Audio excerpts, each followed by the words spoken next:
आज जब सारा विश्व मिट्टी के लिए चिंता कर रहा है, मिट्टी को बचाने के लिए चिंता कर रहा है और ये बात निश्चित है कि अगर मिट्टी नहीं होगी तो इंसानी जीवन भी नहीं होगा। इंसानी जीवन क्या, पशु जीवन भी नहीं होगा। और ये वाकई चिंता का विषय है। पूरा विश्व इस बात पे चिंतित है। ये एक अच्छी बात है कि पूरा विश्व इसके लिए चिंता कर रहा है। पर क्या सिर्फ मन में चिंता कर लेने से समस्या का समाधान हो जाएगा? ये चीज़ पॉसिबल नहीं है, क्योंकि जो शॉर्टेज है उसके लिए कुछ ना कुछ काम करना पड़ेगा। बिना काम किए तो शॉर्टेज को हम समाप्त नहीं कर सकते।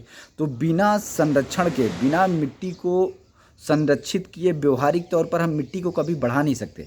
अगर हमको मिट्टी को संरक्षित करना है, अगर हमको मिट्टी को बढ़ाना है, तो हमको इस बात को समझना पड़ेगा कि हमको गायों के लिए जंगल में अभयारण्य बनाने पड़ेंगे।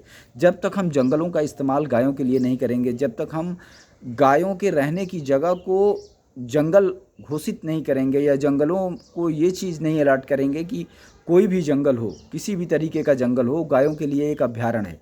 और एक जब तक जंगलों के अंदर गायों को पालना भी आसान है, जंगलों के अंदर गायों को पाल करके ही मिट्टी की उर्वरा शक्ति को बढ़ाया जा सकता है, अगल बगल के एरिया की मिट्टी की उर्वरा शक्ति को बढ़ाया जा सकता है। जंगल में गिरने वाले सभी पतझड़ के पौधे, टहनी और जो भी खरपतवार हैं उनको हम मिट्टी में लगातार कन्वर्ट कर सकते हैं। इन सब के लिए गाय के गोबर की ज़रूरत है। और जब तक हम गायों को जंगलों में नहीं भेजेंगे, जब तक हम गायों का इस्तेमाल जंगलों में नहीं करेंगे, तब तक हम मिट्टी को नहीं बढ़ा सकते हैं। शायद इसीलिए इसके पहले ये भारतीय परंपरा करोड़ों वर्ष पुरानी परंपरा है। हमारे ऋषि मुनियों ने, हमारे महर्षियों ने इस बात को समझा और इसीलिए उस टाइम के शासकों ने भी जंगलों को गायों के लिए हमेशा खुला रखा और जंगलों को गायों के अभयारण्य के तौर पर ही रखा। और जंगलों में गायों के चरने पर किसी तरीके की पाबंदी नहीं लगाई, किसी तरीके का टैक्स नहीं लगाया। शायद वो इस बात को हमसे बहुत साल पहले समझते थे। आजकल एक चलन में भी है कि जो चीज़ें निषेध हैं, पहले हम उस काम को करते हैं, फिर उसके बुरे परिणाम को देख करके और किसी विदेशी आदमी के कहने पर हम कहते हैं कि नहीं, अब बात सही है, अब उसने बोल दिया है इसलिए हमारे बाप दादाओं ने जो बोला था वो सही है। तो अब ये इस चलन का जो इफ़ेक्ट है वो तो देखने में आ रहा है। पर हमको ये लगता है कि गायों को ले करके अब हमको प्रैक्टिकल हो जाना चाहिए। जितने भी जंगल हैं उनको गायों के लिए खोल देना चाहिए, जंगलों में गायों के लिए अभयारण्य बनाना चाहिए, क्योंकि छोटी जगह पे गायों को रख के पालना पॉसिबल नहीं है।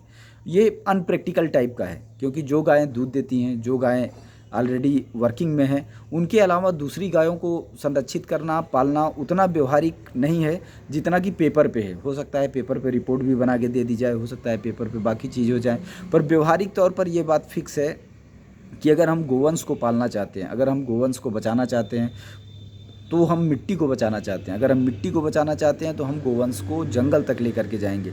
जब तक हम गोवंश को जंगल में लेकर के नहीं जाएंगे, तब तक हम मिट्टी की क्वांटिटी को तेज़ी से नहीं बढ़ा सकते हैं।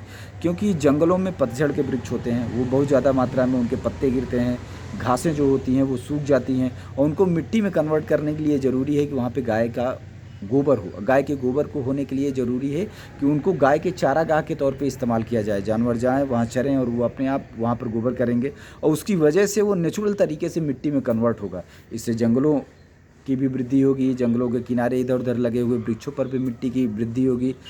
पहाड़ से जब पानी बहेगा तो वो उस मिट्टी को, उर्वरा मिट्टी को ज़मीनों तक फैलाएगा, जिससे ज़मीन में वृद्धि होगी और इसी तरीके से भू संरक्षण किया जा सकता है।